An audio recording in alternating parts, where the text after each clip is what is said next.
Divine Oracle, Unwritten Words Behind My Novel. The Historical Blueprint of a Great Argead Saga, ALEXEIN. Volume 1, Telesias, The War Dance. By Makāula Nakae. Audio Essay. Episode 17, Step-by-Step Anatomical Breakdown of Justin's Narrative.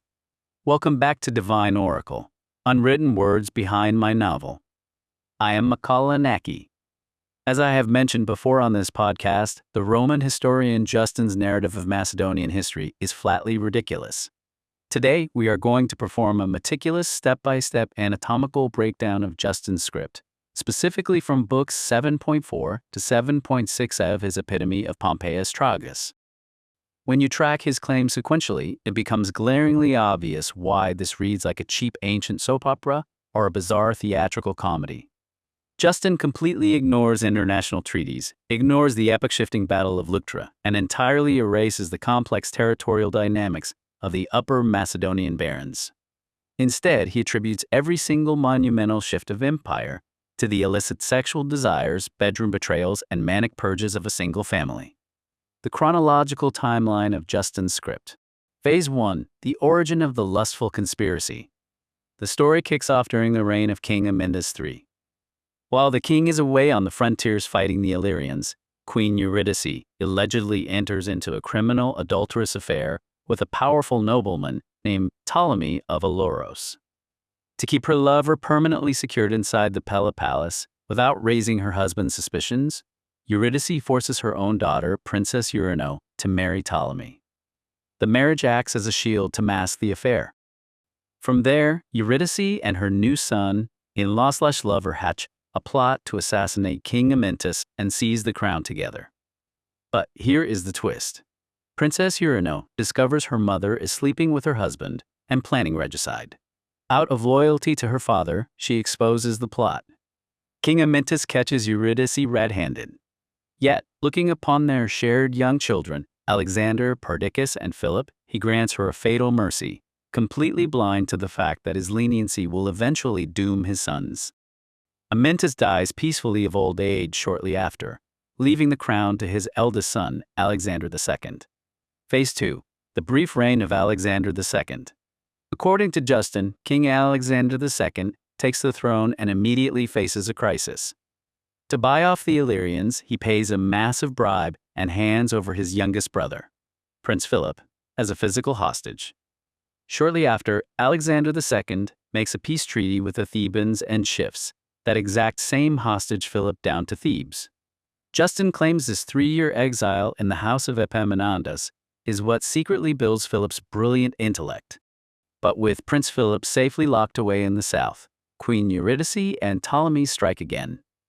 Driven by relentless lust and a desire to hand the state over to her lover, Eurydice successfully orchestrates the assassination of her firstborn son, King Alexander II. Phase 3. The usurpation and the murder of Perdiccas III. Ptolemy of Alouros immediately seizes the Pella court, officially acting as regent for the second son, Perdiccas III, who is still too young to rule. To solidify his grip on the palace, Ptolemy officially marries the queen mother, Eurydice. Once Perdiccas III grows old enough to assert his own kingly authority, Justin claims the monstrous pattern repeats. Completely consumed by her devotion to Ptolemy, Eurydice targets her second son, and Perdiccas III is successfully assassinated by a similar fraud of treachery, masterminded by his own mother. Justin writes with deep theatrical horror that Perdiccas III left behind a tiny infant son named Amyntas. The baby prince is brought before his grandmother, Queen Eurydice, but his innocent prayers cannot procure an ounce of pity. She rejects her grandson to keep her lover's grip on the palace secure. Phase 4. The counter-purge and the rise of Philip II. Prince Philip returns from his 3-year Theban captivity to find his 2 elder brothers butchered by his mother and her lover. Moving with clinical precision, Philip executes a brutal counterstrike, putting Ptolemy of Alouros to death and taking his blood revenge. Philip refuses to take the crown immediately, acting strictly as the guardian regent to his deceased brother's infant son, Amyntas. However, with Macedonia surrounded by a multitude of invading forces, an exhausted treasury, and impending wars, the Macedonian people realize they cannot wait for a child king to grow up. The populace forces Philip to take the government entirely upon himself. Philip officially accepts the title of Basileus, pushing his nephew Amyntas aside. The exact moment Philip takes the throne, executes Ptolemy, and consolidates his power, Queen Eurydice completely vanishes from Justin's historical record. He never mentions an execution, an exile, or her death. She simply drops out of the narrative entirely once her soap opera utility is over. Why Justin's scenario is historically ridiculous. As a dynasty drama, this script is fascinating. But when you look at it objectively, it makes absolutely no sense. If you are a mother with 3 sons and a daughter, are we truly expected to believe you would sacrifice your own flesh and blood, orchestrating the murder of your firstborn and second-born sons, just to protect a romance with a calculating, ambitious viper? It is a total psychological farce. There is 0 point for me or any modern historical novelist to lazily copy Justin's narrative. If you dive into deep historical research, it becomes glaringly obvious that his text is deeply flawed. Highly sensationalized piece of Southern Greek propaganda designed to demolish Macedonian greatness, while projecting an arrogant Athenian bias that viewed women as fundamentally untrustworthy, unhinged, and lesser than men. When we throw out Justin's skewed narrative and audit the actual contemporary record, digital archives, and alternative ancient accounts, a completely different clinical game of high-stakes survival emerges. Our primary, most authoritative counter-narrative comes directly from the contemporary Athenian orator Aeschines in his famous 343 BCE courtroom speech on the embassy. Aeschines was an actual eyewitness to the developments of the Macedonian court, and his description completely destroys Justin's caricature. The real-world timeline. Phase 1. The succession of Alexander II, 370 BCE. When King Amyntas III dies of natural causes, his eldest son, Alexander II, inherits a fractured state. There is no palace poisoning, no mother plotting regicide. Alexander II immediately marches south into Thessaly to project power and check the tyranny of Alexander of Pherae. Phase 2. The Theban Hostage Pact, 369 to 368 BCE. The rising superpower of Greece, Thebes, sends its premier general Pelopidas north to halt Macedonian expansion. Pelopidas forces a diplomatic settlement, and it is here that he extracts 30 high-ranking Macedonian nobleboys as hostages to ensure compliance, including the young Prince Philip. Philip is sent to live in the house of the general Pamines in Thebes. Phase 3. The coup of Ptolemy and the real actions of Queen Eurydice, 368 BCE. While Philip is in Thebes, Ptolemy of Elorus launches a violent coup, assassinating King Alexander II. He does not take the title of king. He can only claim the role of regent because the remaining Argead brothers, Perdiccas III and Philip II, have legitimate backing. To protect his position, Ptolemy marries Princess Eurino, the daughter, to integrate himself into the royal house, forging an alliance with the queen mother, Eurydice, who is caught in a desperate survival trap. This is where Aeschines' accounts provide the definitive proof of Eurydice's innocence. A rival claimant named Pausanias invades Macedonia, capturing territory and winning over local barons. Ptolemy and Eurydice are cornered in Pella. When the Athenian general Iphicrates arrives on the coast on a naval expedition, Queen Eurydice executes a masterstroke of statecraft. She goes out to meet him publicly, bringing her 2 surviving fatherless sons, the young Perdiccas III and the boy Philip, and literally places them in the Athenian general's arms, appealing to an old adoption pact her late husband had with Athens. Moved by her calculated political plea, Iphicrates drives the pretender Pausanias out of Macedonia, saving the Argead line. Phase 4. The vengeance of Perdiccas III, 365 BCE. As soon as Perdiccas III comes of age, he executes a swift domestic counterstrike. He does not get murdered by his mother, as Justin claimed. Instead, Perdiccas III assassinates the regent Ptolemy of Elorus himself, successfully reclaiming total executive control of the Argead crown. Phase 5. The Illyrian slaughter and the recall of Philip, 359 BCE. Perdiccas III rules successfully for 6 years and recalls his younger brother Philip back from his hostage education in Thebes. However, in 359 BCE, Macedonia faces its ultimate military disaster. Perdiccas III marches the army north to confront King Bartolus of the Illyrians.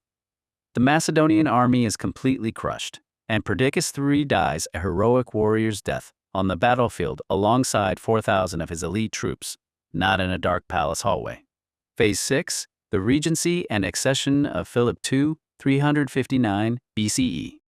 Macedonia is left entirely exposed, surrounded by 5 invading armies.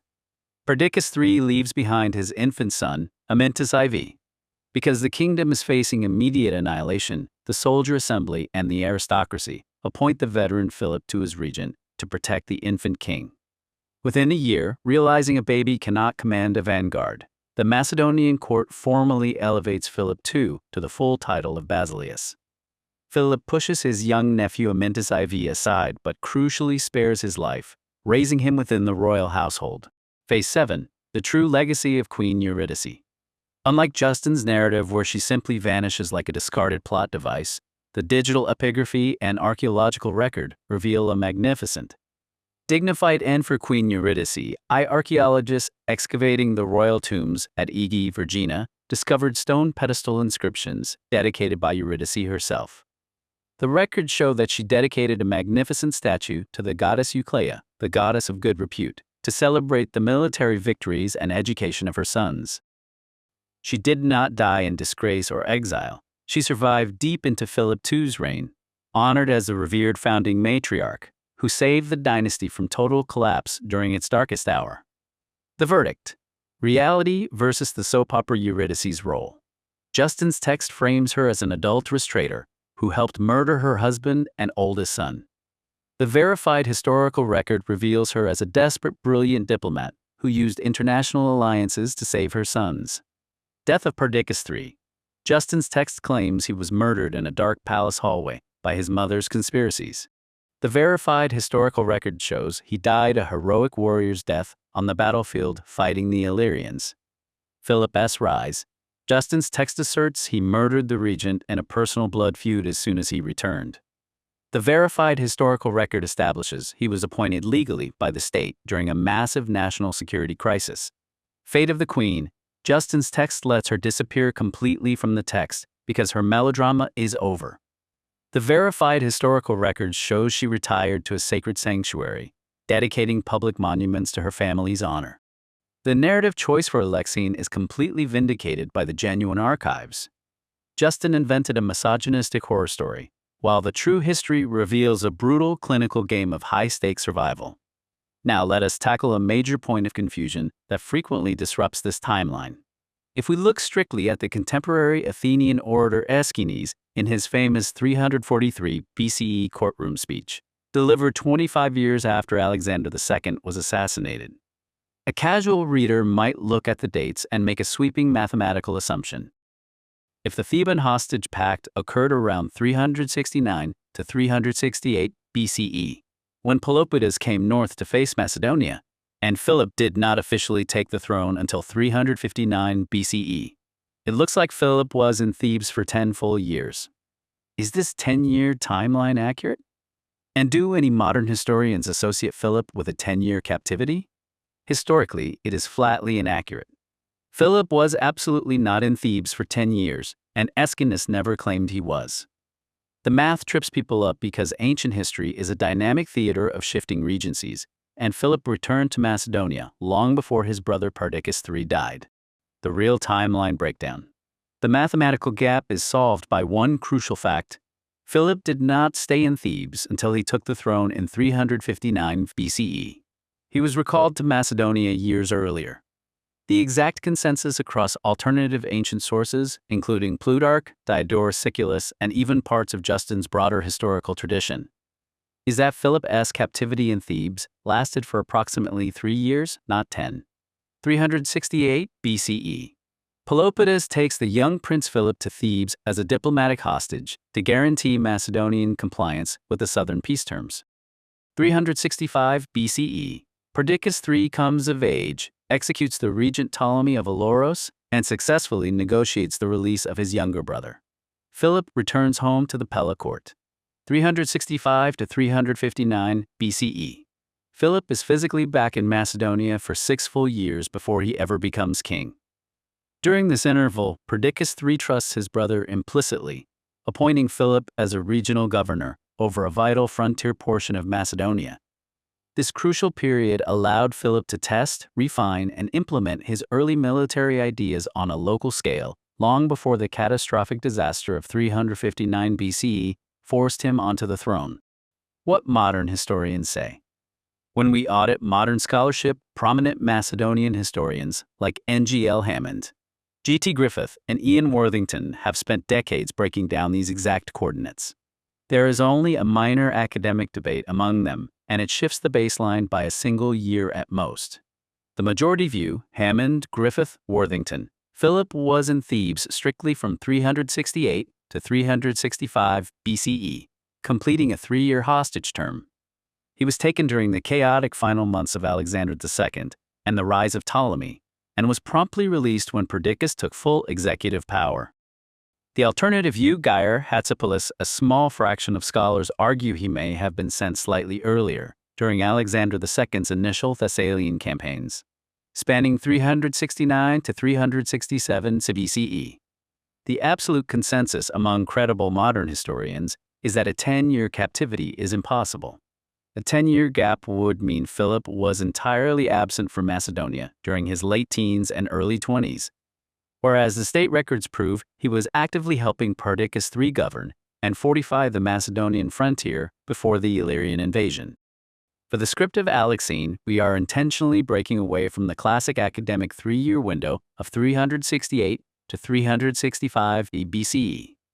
In our narrative, Philip's return to Macedonia happens a year later in 364 BCE.